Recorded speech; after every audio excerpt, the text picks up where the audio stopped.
तयार करून पुढे जाऊ त्यांनी त्यांचे विचार म्हणून इथे प्रस्तुत केले।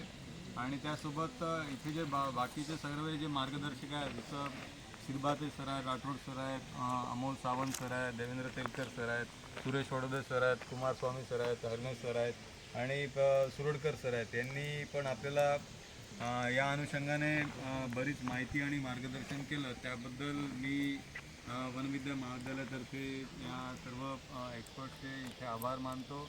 आणि forest department, social forestry department, निसर्ग कट्टा, NSS आणि स्टुडंट्स फॉर डेव्हलपमेंट या संस्थेच्या कोलॅबरेशननी हा कार्यक्रम आज इथे घेण्यात आलेला आहे।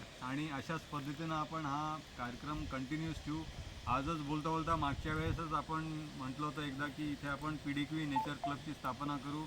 आज राठोड सर इथे आहेत बिईंग एज अ रजिस्ट्रार, तर त्यांच्यासमोर पण हा विचार आम्ही मांडला आणि त्यांना तो चांगला पद्धतीने मान्य झाला। तर आपण असा एक ग्रुप स्थापन करू, एक निवेदन आपण विद्यापीठाला देणार त्या अनुषंगाने। आणि त्या अनुषंगाने मग वेगळे ॲक्टिव्हिटीज ज्या आहेत नेचरशी रिलेटेड, जसं पक्षी निरीक्षण आहे, बायोडायव्हर्सिटी वॉक आहे, फॉरेस्ट कॉन्झर्वेशन आहे, वेगळ्या पद्धतीचे इकोसिस्टम डेव्हलपमेंट आहे, ह्या बद्दलच्या सर्व आपण चर्चा पण करू आणि त्याबद्दलचे आपण सहल पण करू। नेचर स्ट्रेल आहे अशा पद्धतीच्या, तर निसर्ग कट्टा आणि सगळे एक्सपर्ट्स आम्हाला याच्यामध्ये सहकार्य करतील। पक्षी मित्र जे परिवार आहे जो ते याच्यामध्ये आम्हाला सहकार्य करेल अशी अपेक्षा करतो। आणि कन्क्लुडिंग याच्यामध्ये मला असं सांगायचं की हे आपण कंटिन्यू ठेवू। तर पक्षी मित्र परिवारातर्फे प्रत्येक महिन्यामध्ये इथे आपण निरीक्षणाचा कार्यक्रम करतो। तो सर कधी असतो? तो